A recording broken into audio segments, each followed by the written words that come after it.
Voilà notre quatrième numéro sur notre discussion sur l'administration coloniale du Sénégal. Voilà, donc je fais un numéro ce jour-ci parce que j'ai le temps pour justement faire des vidéos comme ça. La dernière fois que nous avions discuté, j'avais évoqué un point sur lequel, voilà, donc un point pour vous dire ce que l'administration là pouvait craindre dans ce pays.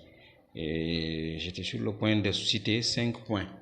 Voilà, donc dans ce numéro-là précédent, j'avais évoqué un point. J'avais dit que l'administration n'aimait pas les érudits, c'est-à-dire les intellectuels, ceux qui ont étudié jusqu'à atteindre le plus haut niveau du cursus académique, ceux qui ont fait de la recherche comme moi. Ils n'aiment pas des gens comme moi.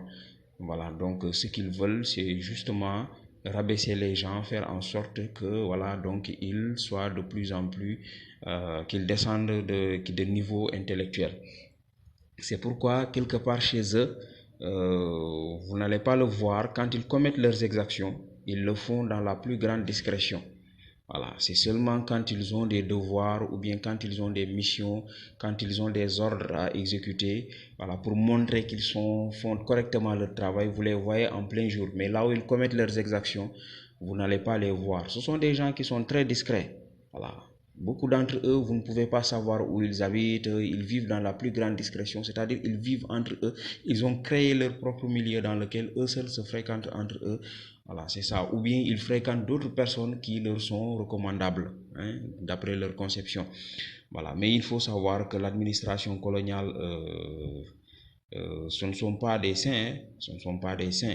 Et si on entre dans les détails, vous allez voir qu'ils sont très très loin d'être des saints. Voilà, ils sont très loin d'être des saints. Quand j'entends enfin, la fois dernière, j'avais évoqué aussi le fait que j'avais demandé que l'un des guides religieux de Tivaouane, en la personne de Serigne Babacar Sy Abdou, qu'il fasse attention, parce que c'est lui-même qui l'a dit. Il dit qu'il a des francs-maçons à côté de lui qui lui prodiguent des conseils. Il faut savoir que ce sont des satanistes, des gens qui ne vont jamais vous montrer qu'ils sont des satanistes. Voilà. Donc les francs-maçons, ce sont des satanistes. Il faut écouter Serge Abad Gallardo, il vous le dira. Voilà. Donc ce sont des satanistes. Mais quand ils vont jamais vous montrer que ce sont des satanistes. Quand ils vous approchent, ils vont vous dire quelques bonnes choses, quelques bons conseils. Mais parmi ces conseils-là, ils vont insérer des conseils qui vont vous induire à l'erreur. Et je soupçonne que Serigne Babacar Sy Abdou, c'est dans cette situation-là qu'il se trouve. Vous savez, moi je ne vais pas dire que Senghor c'est quelqu'un de bien. Mais il faut savoir qu'il représente pour nous, lui et les gens de sa génération, ceux-là qui nous ont précédés et qui nous ont permis d'y voir plus clair là où nous devons aller. Eux, les Senghor, ils n'avaient personne devant eux. Donc s'ils commettent des faux pas, je crois que ce n'est pas à nous de les juger. À Tivaouane, on ne disait que du bien de lui. Serigne Al Maktoum, Serigne Cheikh Tidiane Sy Al Maktoum, il ne disait que du bien de Senghor. Et je suis sûr que si Babacar Sy était vivant, enfin si on avait des vidéos de lui, on n'aurait entendu que du bien venant de lui au sujet de Senghor.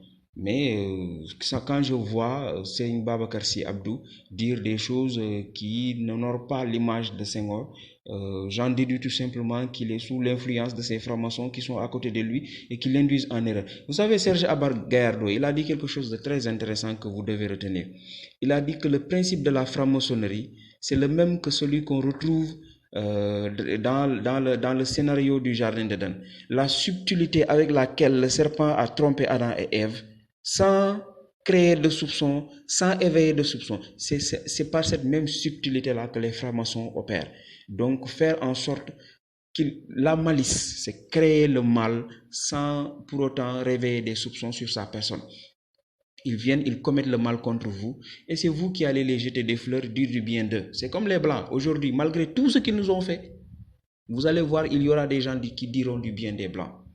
Donc ça, c'est le principe de la franc-maçonnerie, c'est le principe du satanisme. Et je suis en train de soupçonner que lui, Serigne Babacar Sy Abdou, c'est ce dont il est victime. On ne peut pas servir Dieu et servir le mal en même temps. Ça, je pense que vous le connaissez déjà. Donc le franc-maçon qui vous dit qu'il est franc-maçon, vous savez très bien qu'il est franc-maçon. Vous ne pouvez pas l'écouter. Voilà. Je ne comprends pas que vous disiez du mal de Senghor, alors que vous avez des francs-maçons à côté de vous qui vous souffrent et qui vous disent de dire du mal de Senghor. Senghor, je ne dis pas que c'est quelqu'un de bien, mais en tout cas, nous puisons chez lui. Nous puisons chez lui parce qu'il se sera donné en modèle et je ne dis pas qu'il a fait du bien, mais c'est justement les erreurs qu'il va commettre. Nous, on va profiter de ça pour ne pas commettre les mêmes erreurs. Voilà, donc c'est quelqu'un qui compte pour nous. Quand on dit du mal de lui quelque part, ça ne nous plaît pas du tout. Voilà, donc c'était ça que je voulais faire comme mise au point. Bon, j'aurais pu m'épandre là-dessus, hein, mais je crois que c'est un guide religieux. Il pourra finir donc l'analyse et la réflexion et retrouver sa voix parce que c'est quelqu'un que j'écoute beaucoup. D'ailleurs, si je réagis et je le cite nommément, c'est parce que je l'écoute. Si je ne l'écoutais pas, je n'allais pas le citer nommément. Moi, je ne cite pas nommément ceux que je n'écoute pas. Voilà, donc c'est quelque part par affection par rapport à lui que je cite son nom et que je l'interpelle sur une question voilà, le concernant. Maintenant, vous allez voir que l'une de nos vidéos précédentes a été supprimée. Ensuite, j'ai repris la même vidéo avec une autre image. Bon, ils ont laissé passer la vidéo. Comme s'ils voulaient nous enseigner, je sais pas moi, enfin, ils jouent à la pudeur quoi, avec nous. Voilà, donc vous imaginez les gens de l'administration jouer à la pudeur avec nous.